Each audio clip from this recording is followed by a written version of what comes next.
শুভ সকাল বন্ধুরা, কেমন আছো তোমরা সবাই? আশা করি ভালো আছো, সুস্থ আছো। আমার শরীরটা ভীষণই খারাপ।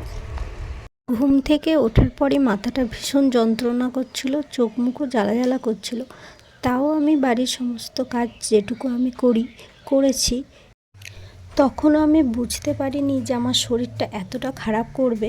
তো আর থাকতে না পেরে ওই যে মাথা যন্ত্রণার যে বামগুলো হয় না, ওগুলো দিচ্ছিলাম মাথায়। আমি জানি না প্রেগনেন্সিতে এখন এইগুলো দেওয়াটাও ঠিক কিনা, কিন্তু আমার এতটাই যন্ত্রণা করছে যে আমি থাকতে পারছিলাম না। শাশুড়ি মা আর মা কখনো এক হয় না। আমার বিয়ে হয়েছে 4 বছর হতে যায়। সেখানে আমি এতটুকু বুঝেছি যে কথায় আছে, বৌমাকে যদি মেয়ের মতো ভালোবাসা হয়, তাহলে বৌমাও নিজের শাশুড়ি মাকে নিজের মায়ের মতো করেই ভালোবাসবে। আসলে ব্যাপারটা ঠিক সেরকম না। আমার শাশুড়ি মা আমাকে প্রচুর ভালোবাসে, আমিও আমার শাশুড়ি মাকে ভীষণ শ্রদ্ধা করি, ভালোবাসি। কিন্তু ওই মায়ের কাছে যে বাঁদরামিগুলো করতাম, সেগুলো আর করতে পারি না। সকাল থেকে শুয়েই ছিলাম, কিন্তু কতই বা শুয়ে থাকা যায়। এই যেমন আমার মুখে কিছু ভালো লাগছিল না, তাই শাশুড়ি মা নিজে গিয়ে দোকান থেকে আমার জন্য পরোটা তরকারি কিনে এনেছে, যাতে আমি খেতে পারি, আমার মুখে ভালো লাগে। কিন্তু আমার হাত পা যে এত ভীষণ পরিমাণে যন্ত্রণা করছে, আমি কি বলবো। আর এই সময়টা আমার নিজের মায়ের কথা ভীষণভাবে মনে পড়ছে। মন যেন মনে মনেই কান্না এসে যাচ্ছিল যে এই সময় যদি আমার নিজের মা থাকতো, আমি মাকে বলতাম, ও মা, রান্না বান্না বন্ধ করো তো, আমার শরীর খারাপ, আমার হাত পা টিপে দাও। আমার মা কিন্তু এসে টিপে দিত। ঠিক এই একই কথা যদি শাশুড়ি মাকেও বলি, শাশুড়ি মাও এসে টিপে দেবে। কিন্তু ওই যে বিবেক যেন বাধা দেয়। একে তো নিজে কোনো কাজ করতে পারছি না, তার উপরে যদি শাশুড়ি মাকেও এনে বস করিয়ে রাখি আমার কাছে। জানি না ব্লগটা কন্টিনিউ করতে পারবো কি না। সকাল থেকে শুয়েই ছিলাম। মা হচ্ছে একটু দোকানে গেছে, বললো বাইরেটা একটুখানি বসতে, আর সেই জন্য বসে আছি।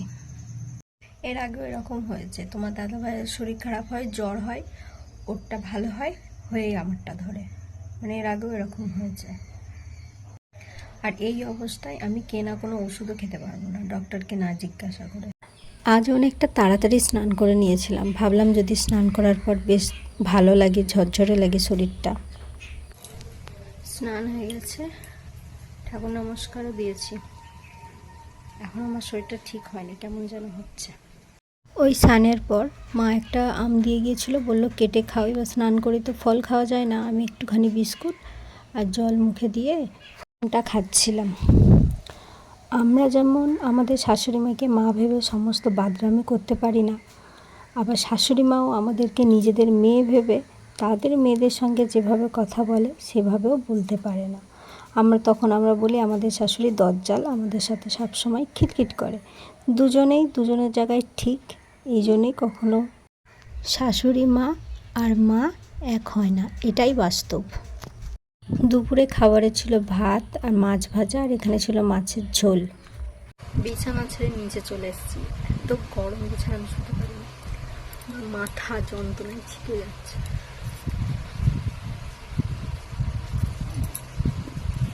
দুপুরের খাবারও আমি ঠিক করে খেতে পারিনি, একদম অল্প কটা ভাত নিয়েছিলাম। আমার জন্য না হোক, আমার ভেতরে যে ছোট্ট প্রাণটি বেড়ে উঠছে, ওর জন্য তো আমাকে ভালো থাকতে হবে না।